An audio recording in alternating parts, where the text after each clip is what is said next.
Disneyland opened to an eager public on July 17, 1955, but that was not the public's first introduction to the concept of Disneyland. That came in 1954 with the first episode of the Walt Disney's Disneyland television series. As a concept, Disneyland was farther reaching than merely an amusement park leveraging Disney intellectual property. In the park's original prospectus, Walt wrote, or at least someone working for him, probably producer Bill Walsh, wrote, "The idea of Disneyland is a simple one. It will be a place for people to find happiness and knowledge. It will be a place for parents and children to share pleasant times in one another's company. A place for teachers and pupils to discover greater ways of understanding and education. Here, the older generation can recapture the nostalgia of days gone by, and the younger generation can savor the challenge of the future. Here will be the wonders of nature and man for all to see and understand. Disneyland will be based upon and dedicated to the ideals, the dreams, and the hard facts that have created America. And it will be uniquely equipped to dramatize these dreams and facts and send them forth as a source of courage and inspiration to all the world. Disneyland will be sometimes a fair, an exhibition, a playground, a community center, a museum of living facts, and a showplace of beauty and magic. It will be filled with accomplishments, the joys and hopes of the world we live in, and it will remind us and show us how to make these wonders a part of our own lives." Despite saying that the concept of Disneyland is a simple one, it's really not. As originally conceived and executed, Disneyland was something wholly original in either American entertainment or American education. It was a hybrid of museum and fair, of past and future, and of the physical and the conceptual. The physical was the theme park, with its rides, shows, and exhibitions. The conceptual was the television show, laying out the thematic groundwork for each of the physical lands. Fantasyland was the kingdom of imagination, embodied in Disney's beloved cartoon characters. Adventureland was the kingdom of actuality, as seen through the lens of Disney's pioneering true-life adventure nature documentaries. Frontierland was the kingdom of dramatic stories from American history, like Davy Crockett, King of the Wild Frontier. And Tomorrowland was the kingdom of Walt's optimistic futurism, his utopian vision of scientific discovery and technological progress in a safer, better, and more politically harmonious world. 4 kingdoms covering the fictional and the real, the past and the future. On television, there never were as many Tomorrowland episodes as there were episodes from other kingdoms, only about 5 in total. These were also edited and re-released to theaters as half-hour shorts, and when the whole Disneyland concept ran out its course on TV, a few direct-to-theater shorts were also produced. Together, these handful of episodes lay out a surprisingly coherent retrofuturistic vision of the comforts awaiting humankind on Earth and the wonders awaiting us in the farthest and final frontiers.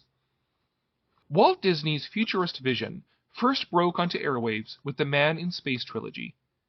Across these 3 episodes, from 1955 to 1957, Disney not only taught about rocketry and made a convincing political case for stellar exploration that helped drive the United States government into the space race, but also crafted a fascinating, fact-based, retrofuturistic speculative fiction narrative about humankind's first steps beyond the Earth that was a decade ahead of 2001: A Space Odyssey.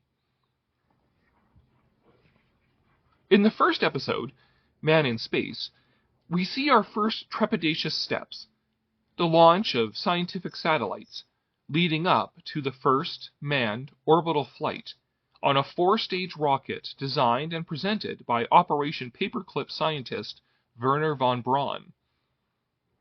The second episode, Man and the Moon, shows the next stage, the construction of an orbital manned space station and a ship custom-built in space for humanity's first orbit of the Moon. Finally comes Mars and Beyond, in which even more ambitious interplanetary vessels have been built for the 2-year-long voyage to Mars and the strange, alien life that we might find there. Then, of course, there is the promise of things to come, as Mars becomes our staging ground for journeys into infinity and beyond. In addition to being a compelling retrofuturistic narrative wrapped up in the form of a documentary, this story actually makes more sense than what we did in reality. Instead of establishing an orbital base for future space exploration, we just kept building bigger rockets to chuck people beyond Earth's gravity. While the Man in Space trilogy doesn't give a fixed date for when this vision of our future in outer space was to happen, the Disneyland theme park did.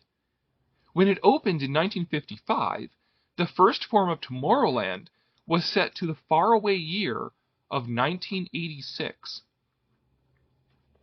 Man in Space was largely represented by two attractions, Rocket to the Moon and the Space Station X-1. Rocket to the Moon featured a simulated voyage to the lunar orb aboard the sleek TWA Moonliner. Though differing substantially from the four-stage rocket in the TV show, the Moonliner was still designed with assistance from Wernher von Braun, including an imitation V-2 rocket fuselage. The Space Station X-1 promised an orbital view of the United States through the time-tested method of a painted mural cyclorama. At the entrance to Tomorrowland was the world clock, showing the time anywhere in the world, and in a symbolic sense, uniting the world as one. And there was a 20,000 Leagues Under the Sea walkthrough. In 1957 came the Monsanto House of the Future, a walkthrough of the kind of prefab plastic-molded homes that we would presumably be occupying in 1986, a sensible enough sounding solution to the problems of population growth and urban sprawl, just mass-produce homes and, plop them in place. Come 1959, Tomorrowland was expanded with the submarine voyage, Matterhorn bobsleds, and the monorail. Two of the three of those need some explanation, though. The monorail was an obvious addition. Its presence in Disneyland was to be a working demonstration of the future of mass transportation. Unfortunately, the fact of it being at Disneyland, as well as the costs implicit to building monorails, resulted in monorails rarely becoming much more than a novelty. They ended up being perceived as a kind of amusement park folly, exactly because there was one at Disneyland. The submarine voyage wouldn't seem to have that much that was futuristic about it. Ostensibly, one is taking a modern nuclear submarine ride beneath the polar ice cap, exactly what the USS Nautilus did only a few years before. But that was exactly it. With nuclear submarines, human beings could stay underwater and explore deeper and further than ever before. It was opening up an entirely new realm of exploration, a realm Disney dubbed liquid space. As for the Matterhorn bobsleds, well, okay, there was nowhere else to put it. Though residing in Fantasyland today because of its European theme, it originally fit in Tomorrowland as an example of exploration, of a sorts, in the modern world. Likewise, the Circle Vision 360 feeder, which showed a film called America the Beautiful, about, natural and historical beauties of the United States. In this case, it wasn't the film itself that was futuristic, but the technology of a fully immersive 360-degree film. But the Matterhorn notwithstanding, one of the most baffling of Tomorrowland's attractions for many people today is Autopia, a futuristic attraction in which kids can drive internal combustion automobiles around a simulated interstate highway. How is that a futurist vision on par with flying to the moon and exploring the ocean? The explanation comes with another Tomorrowland episode of Disneyland from 1958 titled Magic Highway USA. Though bizarrely omitted from the otherwise wonderful Walt Disney Treasures Tomorrowland DVD set of so many years ago, it is nonetheless fairly easy to find online and opens up Walt's utopian futurist vision of life back here on Earth. Walt's future was a busy place, always moving. In Magic Highway USA, we see a vision of a gleaming, automated interstate highway of the future, efficiently driven by computer-piloted nuclear automobiles. This was at a time when the interstates were still a new and incomplete project, desperately needed to ferry goods and people across the United States with increased speed and safety. Indeed, the federal act that essentially began the Interstate Highway Program was only passed in 1956, a year after Disneyland and Autopia opened. And of course, this system of multi-lane freeways worked. But like many new things, the utopian and progressive is also terribly boring and leaves people nostalgic for the winding old two lanes like Route 66. Magic Highway USA also includes cameos by the monorail and the House of the Future, making it something of a thesis statement for the physical Tomorrowland's emphasis on how daily life will be transformed by American capitalist ingenuity. Which brings us to the bulk of Tomorrowland in Disneyland, the theme park. Due to budget and time restrictions during the construction of the park, Walt had to forego many more legitimate attractions in favor of corporate-sponsored showrooms. The Kaiser Hall of Aluminum Fame, the Richfield World Beneath Us exhibit on geology and fossil fuels, the Crane Bathroom of the Future, Disney's own Art of Animation, and New York World's Fair exhibit in 1963-64, exhibits by Bell Telephones and the American Dairy Association, and most famous among them, the Monsanto Hall of Chemistry. Though ostensibly created because of a lack of funds for real rides and attractions, these exhibits nonetheless held a certain sway and scope. The Hall of Chemistry lasted over a decade, and when Kaiser cleared out the Hall of Aluminum Fame in 1960, Monsanto moved in with a Fashions and Fabrics Through the Ages exhibit, promoting synthetic fibers. While none of these corporate showrooms addressed thorny, topical issues like what else Monsanto was up to with their chemistry, they still fed a mid-century public hunger for the future and what it might bring to them personally. There was, however, no thornier or topical an issue than nuclear power. So Disney produced a 1957 Tomorrowland episode on that very topic, Our Friend the Atom. I already discussed Our Friend the Atom at some length in my review of Disney's 20,000 Leagues Under the Sea, but the short of it is that Disney eschews the panic-stricken nuclear paranoia of the 50s to produce a comforting, reassuring documentary about the atom's potential peacetime uses that could make for a healthier and better world. It's a stark contrast to the panic documentaries like Duck and Cover and Target You, or the atomic monster movies like Godzilla and Them. Walt Disney's Land of Tomorrow was a place of hope, optimism, and peace. During those early years, many other attractions came and went. The Phantom Boats, Astrojets, Viewliner Streamline Train, Midget Autopia for even smaller kids, the Flight Circle model airplane demonstration area, the Skyway to Fantasyland, the odd mermaid swimming around the submarine lagoon, and most famously the flying saucers. Eventually, even Tomorrowland's cerebral presence on TV went away. By 1958, the initial purposes served by Walt Disney's Disneyland ran their course. The series was a kind of philosophical guide for Disneyland the theme park. Now, 3 years into its existence, that was no longer so critical. The show had well established what Disneyland was, so the series was rechristened simply Walt Disney Presents, and dispensed with the Four Lands format. This afforded more flexibility, but also left Tomorrowland a bit high and dry. The last Tomorrowland documentary to be produced wasn't even for television. Rather, it was Eyes in Outer Space, a 1959 theatrical short film about the growing field of orbital satellites, culminating in a futurist segment in which Earth's Central Weather Control Station averts a hurricane, with promises of turning desert and Arctic wasteland alike into farmland. Thereafter, Tomorrowland was abandoned to its own devices, a fate it would often suffer.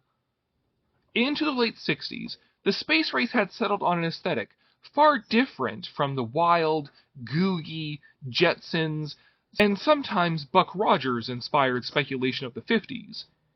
Aerospace minimalism, the Saturn rocket, the stark white and industrial design of NASA, formed in 1958, had been settled on.